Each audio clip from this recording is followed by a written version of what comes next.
Hello and welcome to this special program. I'm Farrukh Pitafi, and today we are going to talk about Kashmir, especially what India did in Kashmir on August 5, and since then there has been 2 years, and we have seen that India keeps on unleashing more atrocities in the valley and in the adjacent areas as well. Why that is happening? Because India thinks that it has arrived, it has all the powers, influence, and it keeps on, mocking the international system, human rights, and everything that might be in the books of diplomacy.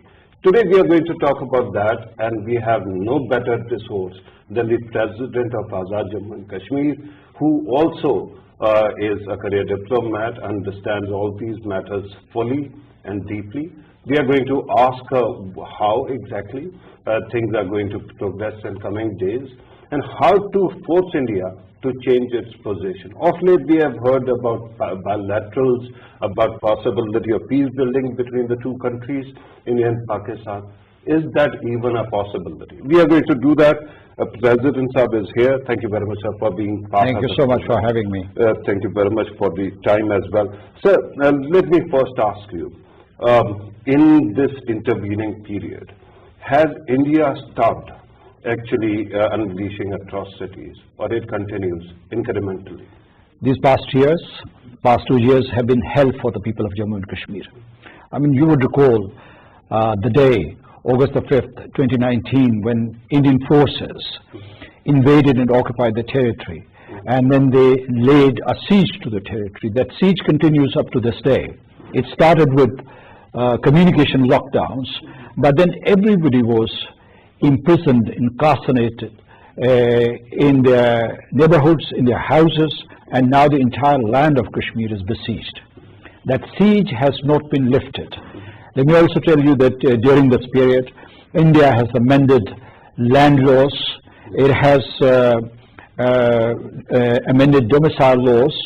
Land laws, they have been used to grab the land of the Kashmiris. 80% of the Kashmiris' land has now been expropriated by the Indian occupation authorities. Now, according to some conservative estimates, they have already issued new domiciles to Hindus from all over India, and the number is 4 million. This would disrupt the delicate demographic balance of the Indian state of Jammu and Kashmir.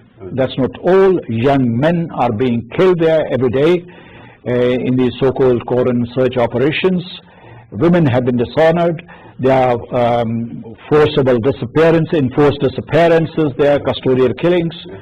Way back in 2019, these Indian authorities, occupation authorities, they had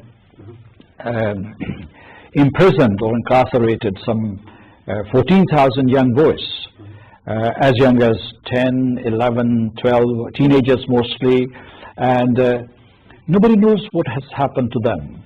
Nobody knows, because they've been tortured, and according to a statement which was given by Bipin Rawat, the CDS of India, that they were being re-indoctrinated in these concentration camps. Right. So it has been a terrible period for the people of Jammu and Kashmir. Let me also add to this. That the people of Jammu and Kashmir, the occupied part of it, they have been totally disenfranchised.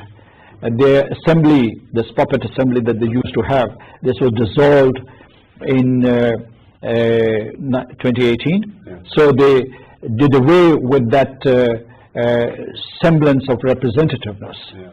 Second, that now they're trying to put together a new system, and they want to enlist the support of these loyalist Kashmiri leaders like Mehbooba Mufti or Farrukh Abdullah, Umar Abdullah, and this experiment is also not succeeding. So what I want to say is that if you look at the entire globe, the people of the occupied state of Jammu and Kashmir are the most traumatized people, are the most brutalized people, are the most unarmed people, and this outrage, this savagery continues unabated. Right. When this happened, if you remember, generally it was the impression that India will not be able to sustain it. And because of international pressure, because of the way India actually went and did this, it will traverse it. But it hasn't happened for 2 years. Why is it that we haven't seen the kind of outcry we were expecting? I understand India has deep pockets, it is rich, influential, but regardless, human rights are human rights. And you were talking about re-education or resensitizing campaigns. So is it not exactly like Nazi camps or what other countries less democratic are accused of doing? So if India does it, it's okay. In India today, you see fascism in action. This is a reincarnation of fascism in the 21st century. It's worse than Hitler's Nazism and Mussolini's fascism. I think that it is worse than Milosevic's murderous campaign in the Balkans. So I would say that yes, it's a very, very difficult period for the Indians, for the Indian citizens, and also particularly for the people of Jammu and Kashmir. Your second question was about, or second observation was about that at that time people thought that India would not be able to sustain. India was confident that it would sustain. It had in fact collaborated with Israel. It had consulted, I'm sure, Washington DC before taking these actions, and it had lined up a coalition which would support Indian actions or which would look the other way while India went ahead with its depredations in the territory. But let me also tell you that there are two factors which have supported India. One is the strategic cover that has been given by the United States to India, blanket cover, because India has presented itself as a counterpoint to China, and this is one factor, right? They have formed this coalition called Quad, and they want to militarize it, or they want to make it something like NATO and so on. Right. The second is COVID-19, because the world's attention was diverted, everybody was preoccupied with the survival issues, fighting the virus, this deadly virus, and under this cover, India executed all its diabolical plans. Right. So this is one thing. I don't think India is rich. Majority of its people are poor or below the poverty line. It's a giant with feet of clay. It has yet to reach where I think that it has reached. It has turned itself into an imperial power, and the people of Jammu and Kashmir are bearing the brunt of its tyranny and terrorism. Right. Regarding something that you said, the cooperation between India and Israel, something very interesting has actually emerged of late, and it is called the Pegasus project. They have actually revealed that Indian government bought this surveillance software from Israeli company, and not only was it snooping on its own people, it tried to snoop on Prime Minister of Pakistan as well. Because you have a diplomatic understanding of these issues as well, do you think Pakistan can take this issue internationally and force India to make amends? You would not get any relief, frankly speaking, because spyware has become very common. It is being used by state leaders and politicians and state agencies all around the world. And in fact, what you need to do is to strengthen the sinews of your cybersecurity apparatus, right? People get away with murder when it comes to crimes like these. So I don't have any hope, because, but it's not just Pegasus. It is other things that India has borrowed from Israel, for instance, illegal settlements. Right. For instance, now indicating that it would establish consulate in Srinagar, or like they did with Jerusalem, East Jerusalem, or denying the very existence of the Kashmiris. You know, we used to mark this day, Kashmir Martyrs Day. It was marked on both sides of Kashmir, Azad Kashmir and the Indian occupied Kashmir. What they've done last year, they cancelled that day, as a matter of fact. So Kashmir Day or Martyrs Day was not, this is 1931 Kashmir Martyrs Day. So, and they have taken away the language of the Kashmiris, Urdu, and they're trying to impose Hindi script or yes, and Hindi language. All cultural symbols are being altered there. So what I want to say is that don't look for relief from the international community when it comes to these cyber crimes. Right. But earlier, and that is the reason why I brought this matter so early in the program, because I want to connect it with what India is doing elsewhere. For example, in Kashmir, it has sponsored terrorist activities in Pakistan. We have a smoking gun called Kulbhushan Yadav. Pakistan also presented a dossier proving that India is meddling in internal affairs of Pakistan and actually aiding and abetting terrorism here. In view of all that, is there no possibility at all that we can build a case that will convince everybody that India is basically a bad actor, regardless of what they are doing regarding China? I say this because the assumption is that China is going to be the next power and they want to contain it, but it is also thought to be an undemocratic force, and they say that India is democratic. So if India is also a authoritarian country, this argument is lost, is it not? Well, India is an autocratic government. I mean, in fact, it's a fascist state. I mean, it uses majoritarianism to suppress minorities and gives the impression of being the largest democracy in the world. But actually, it's a fascist state. After all, Hitler was also popularly elected. So the analogy is apt. What I want to emphasize here is that, you know, you don't get relief for Kashmiris by invoking international law, because right now we do not have the rule of law at the international level. I mean, we're back to might is right. So this is what is happening, and therefore we have a very narrow space to plead our case in the international forums. You talked about Kulbhushan Yadav, and I will ask a question: why haven't we done it already? You know, India has etched Mumbai, the Mumbai attack, into the conscious and subconscious memories of the world leaders. Whether it is Washington D.C., whether it is the White House or the Hill, or chancelleries of the world all around. But where we, sporadically, spasmodically build this case about Kulbhushan Yadav. He's a terrorist. He, in fact, was a state agent. We have proofs. And yet it has not become part of your collective unconscious, as Carl Jung, the psychologist, mentioned it. So it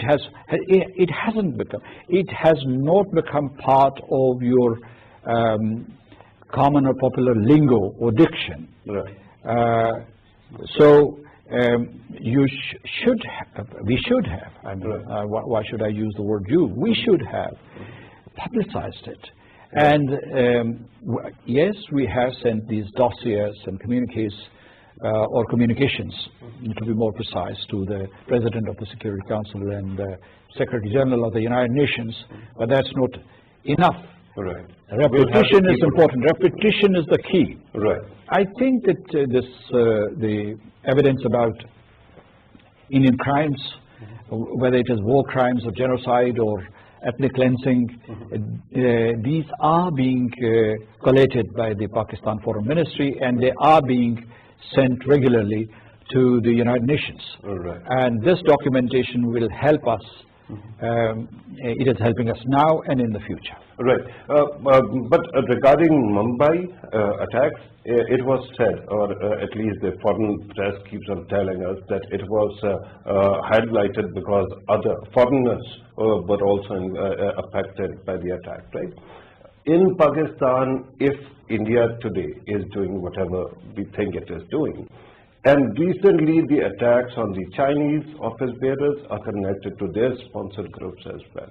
Is it not important that we raise these matters internationally as well? Because then there is an element of sensitization that can work. Other countries become stakeholders. I haven't started on Ladakh at this moment, but these attacks within Pakistan that might actually be claimed by the agencies or organizations that claim to be sponsored by India, or we think, we know it, that they're doing. Shouldn't that case be built internationally? Yes, Pakistan is a victim of Indian-sponsored terrorism, and this is not a recent phenomenon. This is part of their policy, and now after the ascendancy of the BJP and RSS, this is their state policy, because their state leaders and cabinet ministers, they talk about it openly. Right. They have said that they would use the instrument of terrorism against Pakistan. They're using that, and you find their fingerprints all over these incidents. And we talk, but we do not talk enough about these abominable incidents. The world is busy with other matters, and they look the other way. In fact, I mean, when it comes to state propaganda, you have to kind of emphasize, underline, whatever point of view you have, again and again and again, until it is registered. Right. One-off uproar will not help you. Right. One-off complaint will not help you. Right. The other thing is, I mean, it is quite fashionable in Pakistan to talk about lawfare. So people are saying that, I mean, you should seek legal recourse to such violations of international law.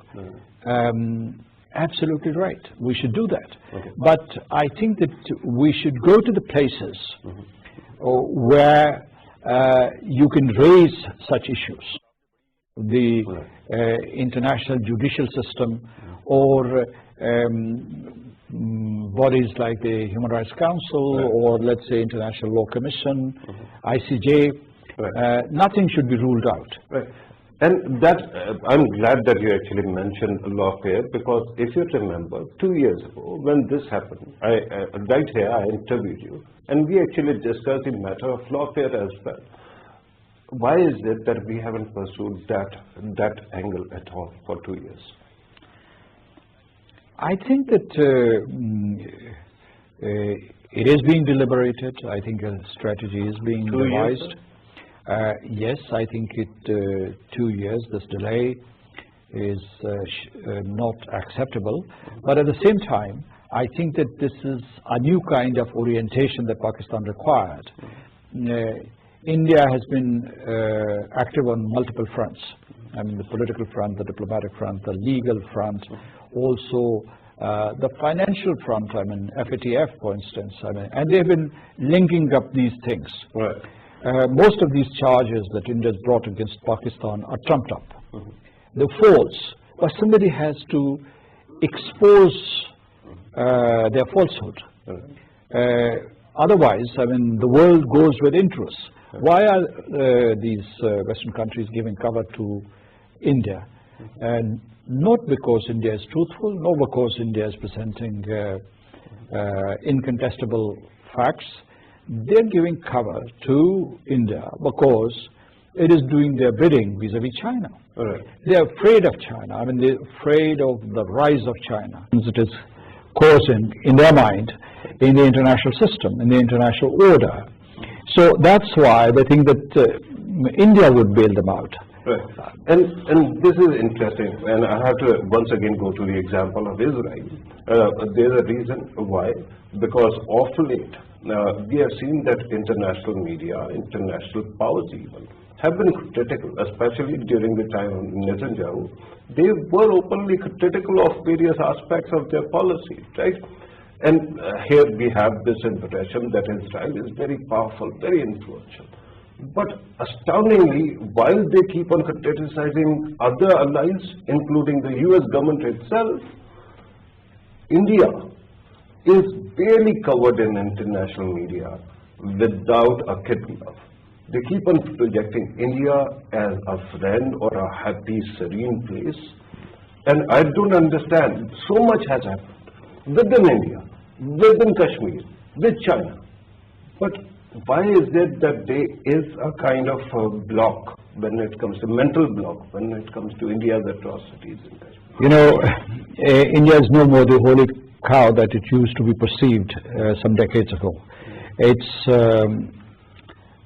real face has been exposed. In the immediate aftermath of August the 5th, 2019, there was this coverage all over the world about India's crimes in the Indian-occupied Jammu and Kashmir. And you know, mainstream media, The Economist of London, the New York Times, Wall Street Journal, the editorial boards, as a matter of fact, I mean, these television networks, CNN, BBC, everybody criticized India, called out India. They sided with the oppressed. They sided with the people of Jammu and Kashmir. Pakistani opinion also got some traction in the international media. I think the onus was on us to maintain that momentum. We could not do so because of internal distraction and because of international developments. But let me tell you that everybody knows what India is doing there. I mean, this is what we have to understand. The West, Brussels, for instance, or Strasbourg, or London, or Washington, with their very, very sophisticated intelligence mechanisms and entities, they are not oblivious of what is happening in Kashmir. They are giving India a license to go ahead and implement its heinous agenda. They're looking the other way, and they're underwriting India's atrocities. This India's myths of Kashmir being an internal matter, an integral part of India. They know that this is not correct, because had that been the case, India would have merged Kashmir. Right. But Kashmiris do not want to live with India. Right. So, and there's a commitment by the UN as well that was made in 1948. But since we are talking about how the West knows what is going on, I only wanted to talk about that concern regarding conscious, subconscious, unconscious. Right? In international media, at this moment, especially recently when there was a Palestinian-Israeli war, they kept on highlighting atrocities that Israeli side was committing. Similarly, when it comes to another underdog, that is Iran, Western media still pays some heed, and they highlight their concerns as well. Europe's governments are criticized, Australia's governments are criticized. My concern was, why is it that India has become such a big exception, that in the collective consciousness, in the narratives, in the words of mouth that we see, we hardly see mention of Kashmir. It was great at that time, 2 years ago, when everybody actually supported Kashmiris. But since then, Indian government keeps on adding more atrocities elsewhere. COVID-19, there are other policies regarding Muslims in India, umpteen other things, and perhaps that is why international media it is dizzying for them, if that is believable. Or then India has become so powerful that no other country is that powerful right now with the media or influential. India is not omnipotent. Yes. India is vulnerable. India is fragile, I would say. And the West knows about it. Even India's economic miracle is not assured because of internal contradictions. So there are many postulates or hypotheses about India. They are not correct. As a matter of fact, The West knows India inside out. It's just that they do not want to expose it. Now, when it comes to Israel, I would say that the West is not a monolith.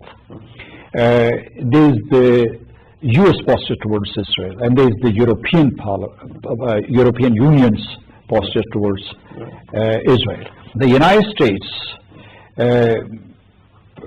endorses whatever Tel Aviv does, right? Because the Israeli government and the Israeli community in the United States, they have a strong leverage in the Congress, in the administration. So, I mean, they influence American politics. It is different in the European Union because European Union has had historical ties with Palestine, and they want justice there. But frankly speaking, that also comes down to lip service. Because of the United States, there isn't much that they can do to provide some relief to the Palestinians or give them some just dispensation. So it's just, I mean, even the BDS hasn't succeeded. The boycott, divestment, and sanctions movement against Israel, this hasn't succeeded. So, but when it comes to your question, this is a very interesting question that why does India completely disappear from the radar screen, and why is Kashmir not so frequently reported by the international media when we know that atrocities are taking place there every day, when we know the land grab is going on, we know that 4 million Hindus from all over India have been illegally settled in the occupied territory.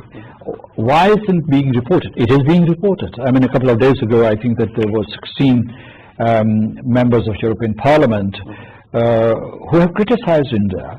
The OIC has been calling out India. Even the US Congress, you would recall, held a series of hearings, but they were, I think, controlled, and they were very sanitized. They didn't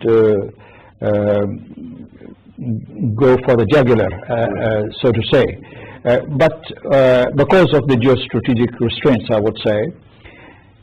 But I think that what we're missing here is that we, the people of Pakistan and Jammu and Kashmir, we should be more aggressive in our outreach. You know, it is our case, our problem. Sometimes people in Pakistan and South Kashmir would give the example of George Floyd, the African American who was killed. And the entire world stood up to express solidarity with the African Americans in the United States. It turned into a civil rights movement. And at that time I used to say, responding to this question, why is the world not expressing solidarity with the people of Jammu and Kashmir, I would say that first we have to unite. For us, in our television networks, yes, that fellow Bashir who was gunned down, or other atrocities, they do not survive 2 or 3 days coverage. Then people's attention is diverted. We, as the people of Pakistan and Jammu and Kashmir, we have to stand up, speak up, show up at international forums, day in and day out. And only then we will be able to create an impact. What I always told people that first the Americans stood up for George Floyd, American civil society, and then the entire world gathered around that call that had come from the United States. And that is a very insightful comment. But since we are talking about international media, and I'm glad that you talked about Pakistan's own responsibility, that actually takes me to my own profession in this country, media of Pakistan, journalists. Right? Let us put that on the map as well.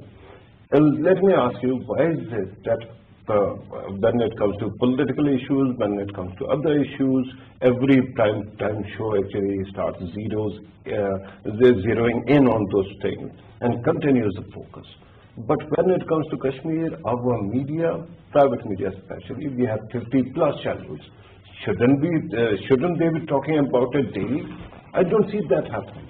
Why is it that our media is also desensitized, that it doesn't highlight these issues with that vigor? While responding to this question, I have in my mind this aspect that maybe somebody from Delhi or somebody from Delhi sitting in Islamabad may be watching this program. Right. And I don't want to give them the satisfaction that we are not covering the Kashmir issue. Kashmir issue is the prime issue, the pivotal issue for Pakistan, for every Pakistani from Karachi to Kunjarab, right? And I want to thank the governments of Pakistan and the state of Pakistan for expressing strongest possible solidarity with the people of Jammu and Kashmir despite immense pressures. And I also want to thank Pakistani media. I mean, not just Pakistan television. You've been very steadfast and you've been covering Kashmir regularly, but also private channels. When it comes to confronting India, your anchor persons have been second to none, as a matter of fact, in a face-to-face dialogue. And they have defended Kashmir well. Should we do more? Yes, I would say yes. Like in India, I mean, if you watch, there was this survey conducted some time ago, and they surveyed 200 primetime programs on all television networks, mainly private channels.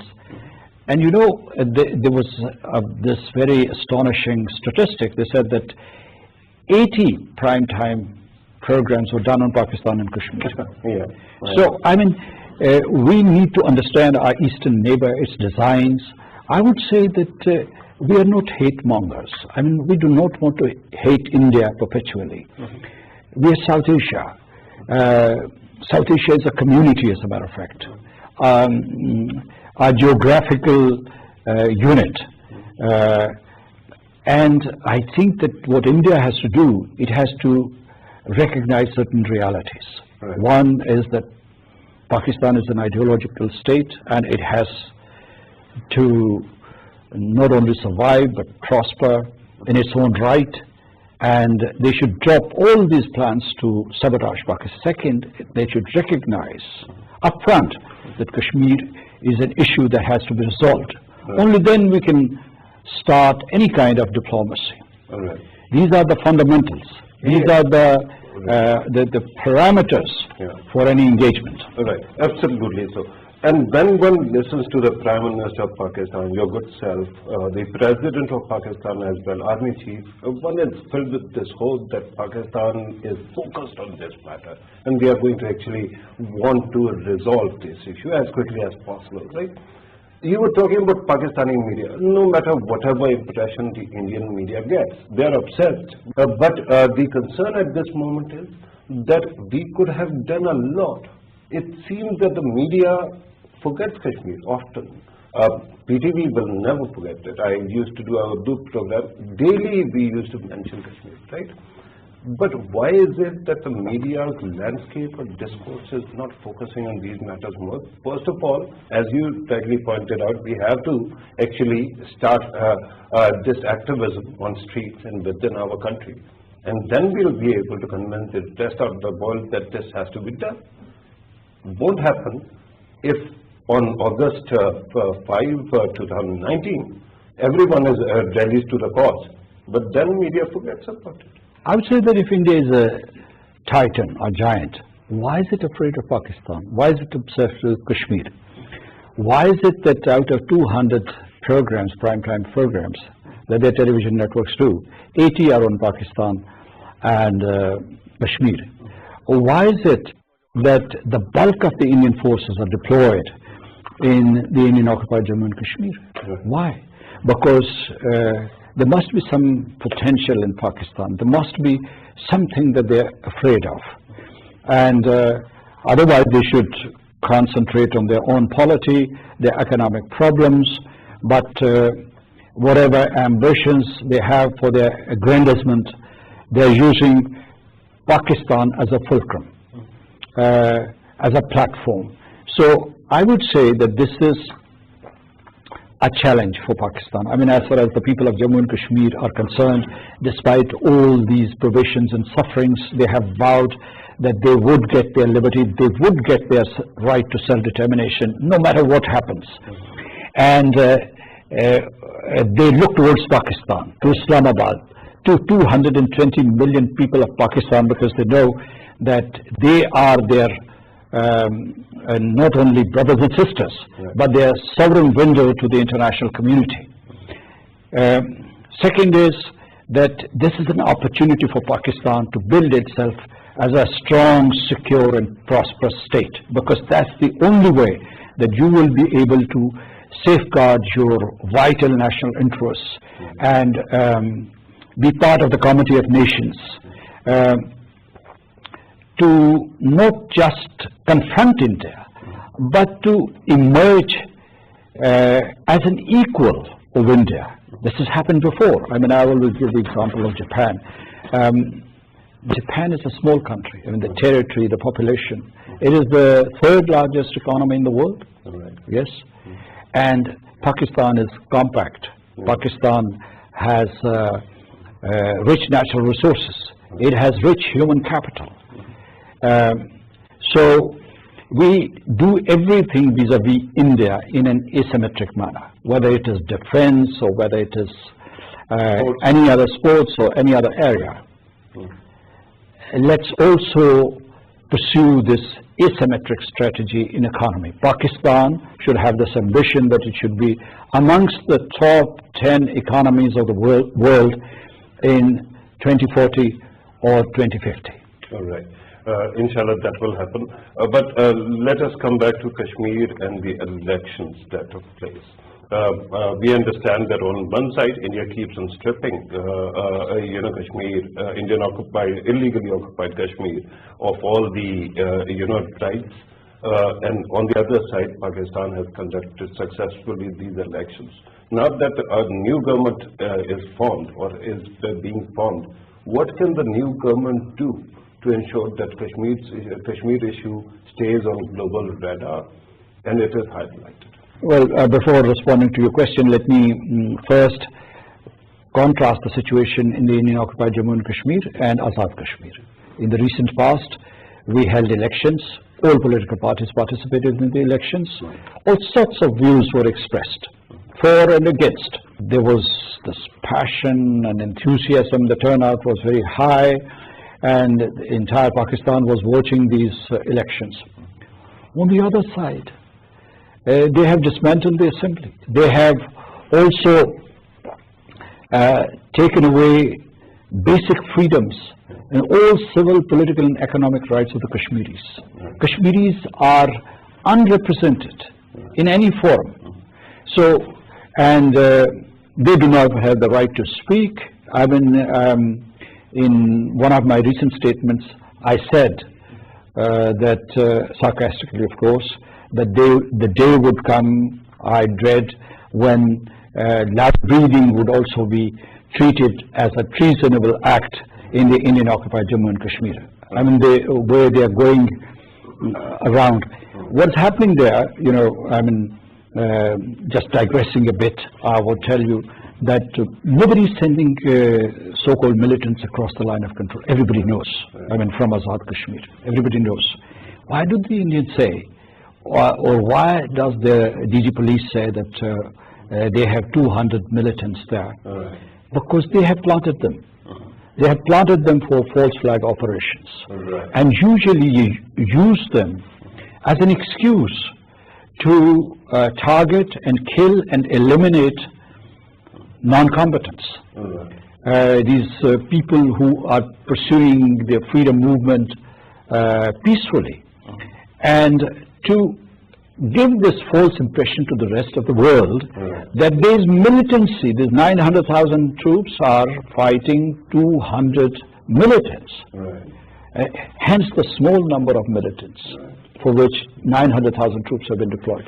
So what I want to say, but coming back to your question, The question is what the new Azad Kashmir government should do.